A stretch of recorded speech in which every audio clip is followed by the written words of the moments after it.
Welcome to Career Tools. This week, Stupid Interview Advice, Chapter 2. The questions this cast answers are, why shouldn't I ask about the downsides of a job? Why shouldn't I record a video for a recruiter? And why shouldn't I mention specific weaknesses? Hey folks, give you a quick update on our conference. Unfortunately, the world and COVID and governmental responses to COVID in the US have put the kibosh on our conference date and location in Chicago this year in March. We have moved the conference back to October 27th and 28th in Chicago, same hotel. We like the hotel a great deal. And we think that October is long enough that the world will be getting back to normal. We look forward to having 10 great speakers. And for those of you who sign up now, when you sign up, you get invited to our pre-conference speaker series. We do those once a month. We just had one yesterday by longtime community member Matt Beckwith.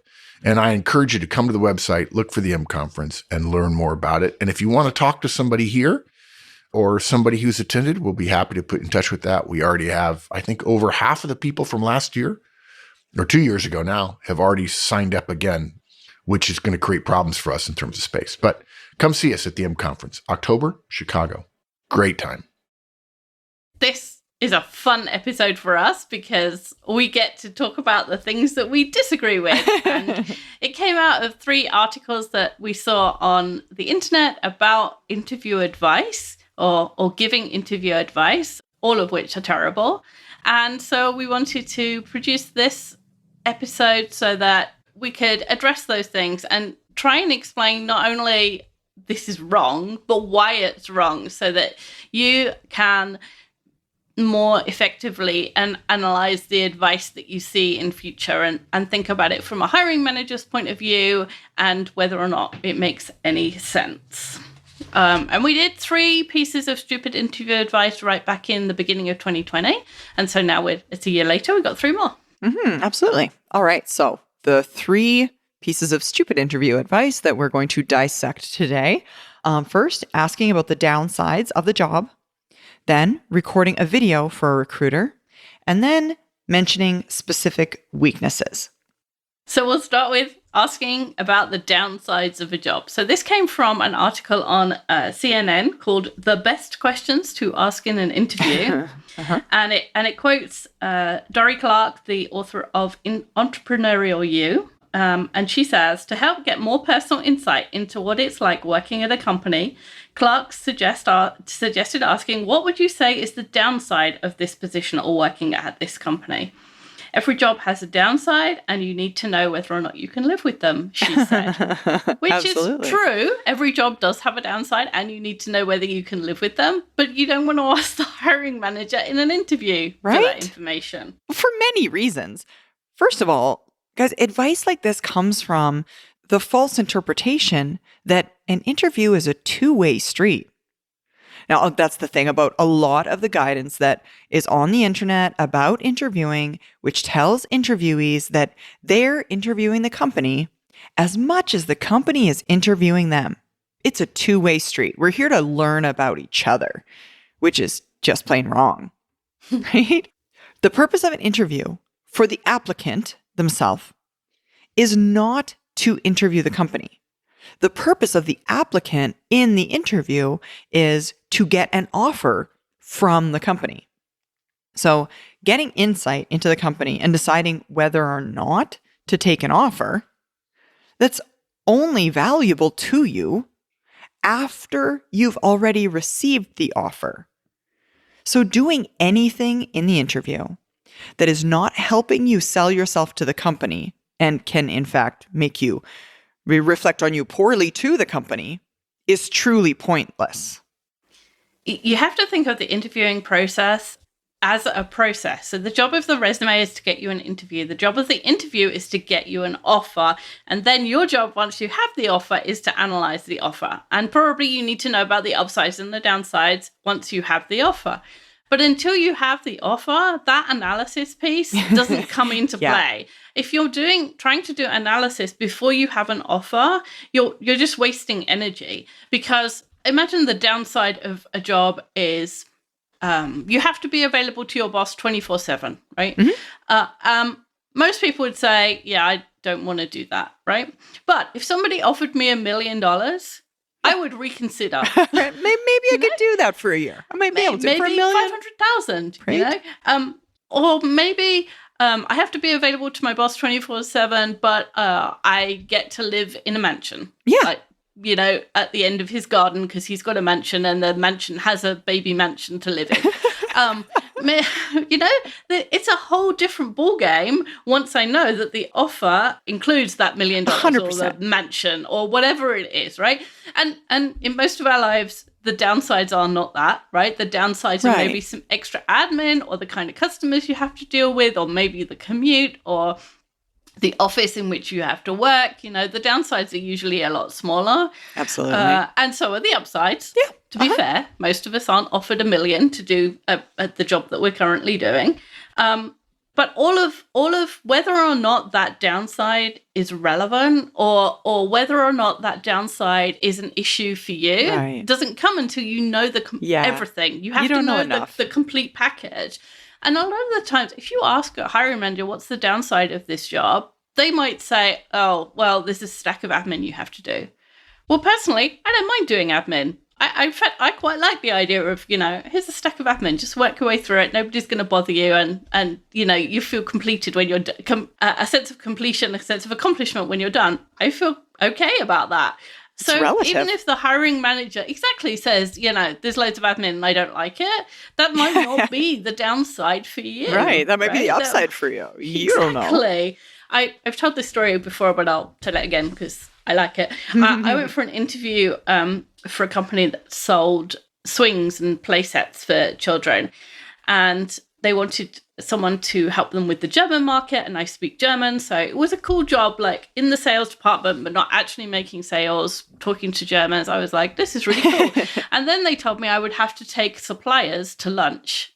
And I said, no, I'm not doing the idea It's of a deal taking, breaker. yeah, people to lunch just freaked me out. I was 23, 24. I was worried about what I would say and awkward and uncomfortable and all of those things. And they said, would you come back for a second interview? And I said no, because I didn't want to have to do that. At which point they said, that's okay. We can take that part out of the job. So come back for a second interview. That's awesome. So I did. And I didn't get the job for a bunch of reasons. Somebody else had more languages than I did. So, but that downside wouldn't be a downside for other people. Be an It was a upside to downside others. for me. Right, exactly. Right? Some There's people other love people who that. love taking people to lunch. I get an expense account and I get to go to lunch as much as I like. Yes, please. Yes, please. You know? Absolutely. So even if you ask the hiring manager, that was my point, even if you ask the hiring manager, their downside might not be your downside. And the downside has to be weighed up against the upsides. If they'd paid me $1 million to do that job, Right. I might have done it. I might take you for lunch for $1 million. I could do Yeah, actually, I might not. But you know, it would be a different equation if I knew that was in the Asian.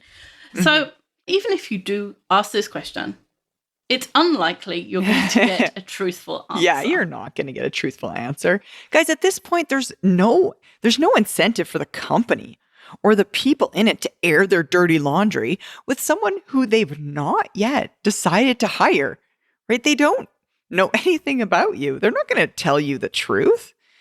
And if they've decided that they do want to hire you, they're certainly not going to tell you the negatives and convince you otherwise before you accept the position. I mean, they want you to work there. If they're going to bring you in, they're not going to tell you about the blemishes at this point. The interview process, it's a sales process, right? And while we are all, to be clear, we're all bound by ethics, right? We're not talking about they're lying to you. We're not talking about things like that. But just because we're bound by ethics to tell the truth to individuals that are interviewing with us doesn't bind us to tell you all of the dirty little secrets about the terrible things about doing this job. Right. You know, and they might say, you know, there's some people that our team works with who are more difficult than others, right? But they don't tell you about Jim, who's a complete nightmare. So they're gonna Right. dull it down. It's if you think of it backwards, it's like the interviewer asking you, what are your weaknesses? Like, nobody says, I'm never on time, I can't control my email inbox, and I have a memory like a sieve. Like, nobody says that. Everybody says things like, well, I'm a bit of a perfectionist. I hate this question because it's useless to a hiring manager. It doesn't tell you anything because people never tell you the truth. Or at least they don't tell you what's an all truth. They don't tell you the thing that you want to know, which is they're never on time. They can't control their email, and they're a bit of a mess in the head. I work too hard. Hard. Right.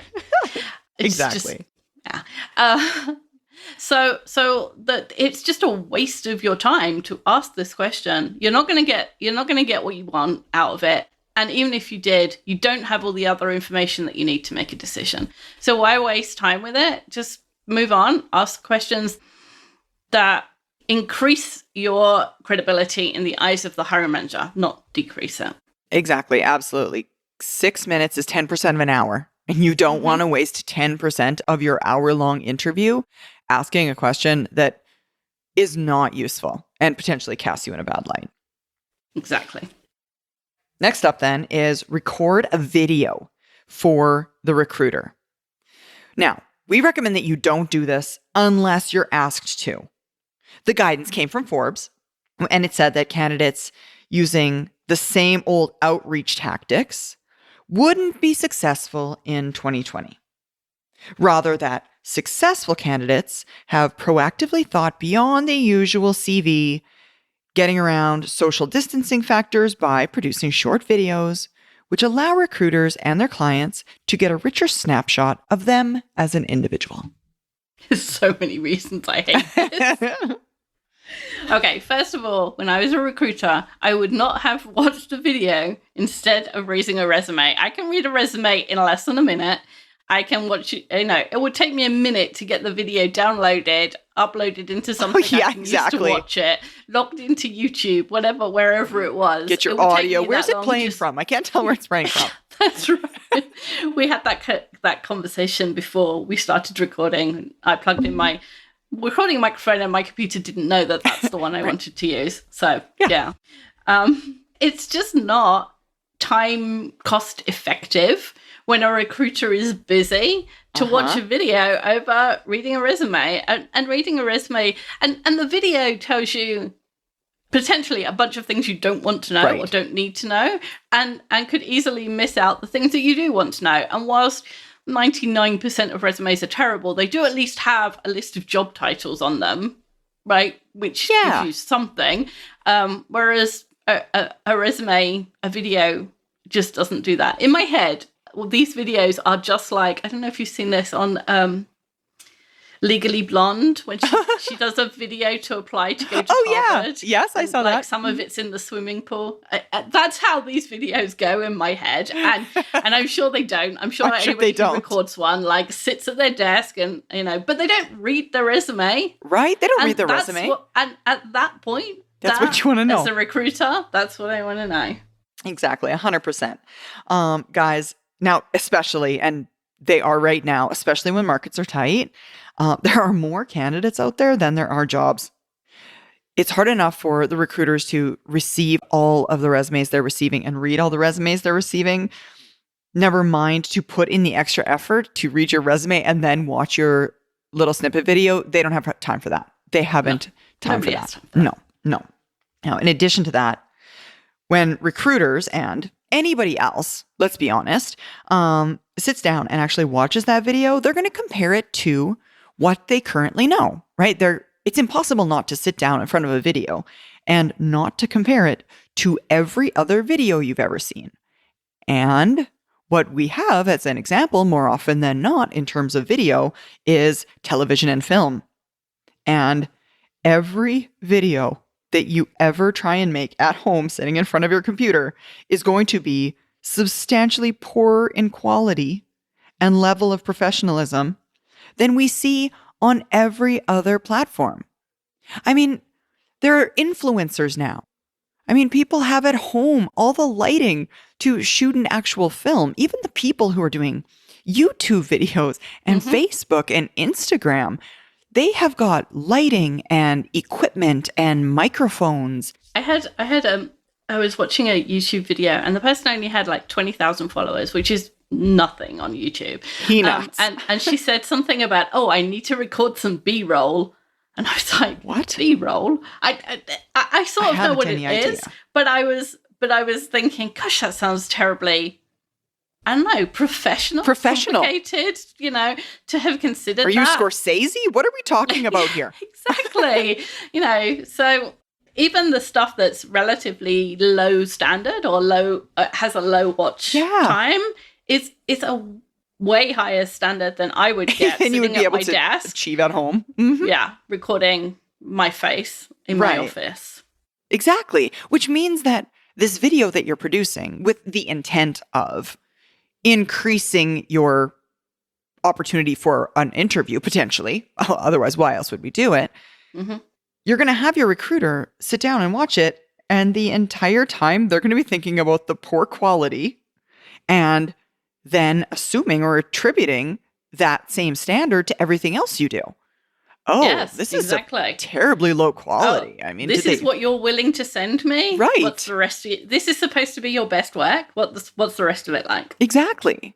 Like, I don't understand why the people who write this think, well, I do understand why they write it, but I don't understand how they can write it and not think that a resume with actual, like, accomplishments would be better than a video. Right. And I know why Forbes writes it, because it's way more interesting to write about recruiters 100%. And making videos boring than it old is resume to say, talk. Follow the same resume rules that we've been talking about for the last 50 years. Like it's not exactly news, is it? It's not exactly news. It's not fun, not flashy. So I understand why they write it, but it's just not helpful to candidates because it sends them down you could spend days doing this and it's absolutely useless in terms of how many people are going to watch. The only person who's going to watch it is your mom. Yeah, exactly. And the friend that you make watch it to critique it for you. That's right. Who will watch it. Who won't tell you the truth because they're your friends. No, exactly, because they're your friend and they love you. So just useless. And if you want to be a news anchor, if you want to be on TV, if you want to be an influencer, if you all of those things, if the job actually requires having video of yourself, then you already know that and you already have a show reel. Mm-hmm. Otherwise, you don't need one. Otherwise, you don't need one. Spend the time working with your network. So spend the time talking to people finding out what they do, impressing them with your work ethic and your control over your email, and your ability to be on time and all of those things so that you can connect with hiring managers on that level. So when a hiring manager says to someone they know, I really need a software engineer who knows Java, then that person says, oh, I know someone who he's a good guy. I mean, I've never worked with him, but he's a good guy and he's always on time and he, writes good emails. So, and I know he's been doing Java at this place. So let's interview him. And then you come into the interview already with a bunch of pluses in the hiring manager's mind, which they will then seek to confirm because that's what we do. Far better to have spent the time you would have spent even thinking about creating a video, having that conversation with somebody in your network. Exactly. Than just wasting your time on this. 100%. Your time can be spent better elsewhere. Folks, another frustrating timing update for you regarding one of our public conferences, our conference in Australia this year, which generally draws from more broadly than just Australia. I think they'll let Kiwis in even because Kiwis are so nice. We've moved that from May of this year, and we already have some registrations, so we'll transfer those registrations for you if you're scheduled for May. Although if you can't make a date in November, the week of Thanksgiving in the U.S., please let us know, and we'll get you moved around to another one. If you are in Australasia, as the saying goes, feel free to come to the website, learn more about it. If you have any questions, feel free to ask M.A. Horstman at manager-tools.com. Hope to see you there. All right, then. And the third myth, I suppose, we want to dissuade you from is mentioning specific weaknesses. Now, guys, we're recommending that you're not completely honest, which is not to say, we recommend you lie or be unethical. It's to say, be smart about the things that you talk about in your interview. Yeah, there's a big difference. We're not saying make stuff up. No. Right? That would be lying. Yeah, don't hide things that they ask you for specifically. Yeah, right. Be careful about what you say. And if you're asked a straightforward question like, were you fired? And the answer is yes, then you have to say yes. Say yes. You have to answer a straightforward question truthfully and directly. Yes. 9 times out of 10, you won't be asked that question, so it doesn't matter. But for example, let's say that you got a 4.0 GPA at college, which is, as far as I understand it, the best you can get. Right, I think so. You don't get extra credit in an interview for saying, I got a 4.0 GPA and I had depression during my college career, right? And I had to work because I didn't get I didn't get a loan or I didn't get money from my parents, right? Whilst we agree that achieving 4.0 in those circumstances is harder. Yes. And therefore more impressive in the sense of, if I know that about you, then I know that it's harder and I know you had a bigger hill to climb than other people. So we want you to value that and be proud of it and know that, yes, you maybe had harder time than everybody else. You don't want to tell the hiring manager that, right? You don't want to try and get extra points by mentioning that to the hiring manager because, one, there are no extra points. Right, you either got a 4.0 or you didn't, right? Yes. It's either this achievement or it's not. Or it's not. And secondly, you're mentioning a bunch of negatives to the hiring manager. So, let's say you had situational depression caused by the death of a parent. God, this is going really negative. But it's entirely understandable that a death of a parent would 100%. cause a depression, and it's unlikely that that's going to happen again to you, right? Yes. Because it was situational. It was based on this one situation, and it's probably never going to happen to you again. Mm-hmm. So why tell the hiring manager? Why even mention it? Why put it in their head that you might have a depression, which makes you a more difficult employee? If you think about it, if there's 2 of you with everything else is equal, and one of them's had a bout of depression and the other hasn't, the hiring manager is going to choose the one who hasn't, right? And they're going to choose, the one that looks most healthy and has the most energy and all of those things, right? We naturally want to choose the fittest. It's evolution. Commas. Yeah, exactly. So don't bring something up that's a negative. And that's, it's unlikely that hiring manager is going to say, so, have you ever had depression? Right? They're never going to ask that. They're never going to ask that. Because that's a stupid question. Lawyers tell them not to. Lawyers tell them not to. Lawyers, i.e. human resources, says do not ask that question. Yes. Yeah. And if they do, then you know something about them. And if they do, you have to answer directly and honestly and truthfully. But don't bring up negatives that you don't have to. Exactly. Guys, another example of this would be to say that you don't like administration work when asked, when the job is like 30% administration. Now, you're going to have known this previously, obviously, from job specification, from the advertisement. All of that information will be known to you if it's truly 30% admin. You're going to be aware of that. So you'd name a different weakness or dislike. Because if you really didn't like administration work, the answer isn't to tell the interview that you dislike nearly 50% of what this job entails. In the interview, it is to either do your homework and not apply to the job to begin with if you truly dislike it. Don't apply for the job to begin with. Or once you've interviewed, don't accept the job if it is offered to you. It's so easy. It's like you saying, your primary job is presenting, right? That's the one thing you're supposed to do. And to say to Mark, in the interview, no, I don't like presenting. I don't like public speaking. It makes me uncomfortable. It's like 80% of your job. Okay, why have you applied? Yeah, Right? exactly. Like if any sensible manager tools, hiring manager would say, well, that's okay, then I think we're done here. Right? And you'd be much You did not demonstrate the ability to do 80% of what this job entails. Exactly. Yes, exactly. It's just crazy. If you're not asked about a significant disappointment, don't tell them about the college courses you failed. Yeah, exactly. I interviewed someone once and we said, I think it was, tell us about a significant disappointment, or tell us about a project that didn't go wrong, a situation that didn't go well, something like that. And the guy said he was jilted at the altar, which I agree is terrible, but it wasn't the right thing to bring up in an interview. In the interview. And again, like, it's kind of like the depression thing.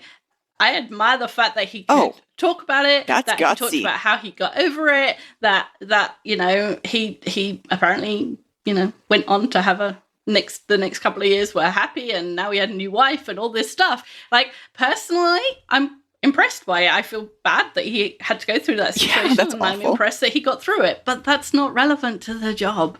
Like, it's not. It's not what they were asking. He wanted to be an accountant. Yeah. Like, it's not what they were asking. Just not what they were asking. Exactly.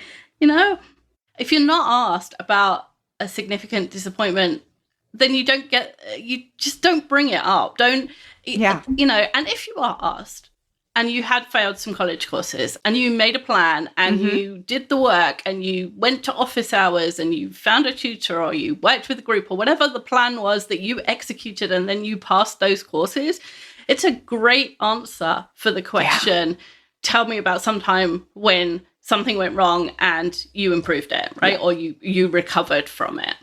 It's not a great answer to tell me about a project, you know? If you're asked, just tell me about a project that you ran, find one that has a positive in it. Yeah, a really good example. That went really well for you. You just don't get extra points for saying, I did this and I did it with a handicap. Yeah, exactly. Guys, all of this means that unlike most of the advice on the internet, there's no shortcut, right? That is, you have to understand your skills. You have to understand your abilities, your strengths, your weaknesses, what you enjoy doing, what you don't like doing, and the job itself, like what you've applied for or going to apply for, the company, the customers, what's important, what's not. If you're going to be successful in the interview, the answer is working hard to achieve it, right? The answer is preparing, knowing the company, knowing yourself, right? And being smart about what you say and how you say it, not being devious, being smart. And assessing whether or not this is good advice when you read it on the internet, it doesn't take the experience that we have. It doesn't take my experience or Sarah's or Mark's or anyone. It takes a little bit of thought about the person who's interviewing you, what they're looking for, why they want it, and how they're likely to assess what you say and do, right? Why is this person asking me this question? Or why would they be asking me this question? Right. What are they wanting to know? And how are they going to use that piece of information to make a decision about me as a candidate? Yeah. If you understand what's important to the other person in an interview, a lot of this guidance or this advice instantly becomes, why would I do that, right? Yeah. What's important to a recruiter is saving time, because they're in sales, and getting the information they want. Therefore, a video is useless. It's a logical progression. So if you start with what does the other person want, then you start really well. And that's a great skill to have in general, in any situation, in any meeting you go into, in any interaction you have with another human being, to be able to assess what they want and why they might want it and how they're going to use it is very helpful to you to build relationships anyway. So it's worth practicing. Absolutely. And you might as well start learning now before you get the job. Yeah, exactly. But that was fun because we got to criticize I know, right? Which is pretty negative, but it was fun. Yeah. Thank you, Sarah. Thank you, Wendy. That's all for this week. We'll be back next week with something new. Bye, everyone.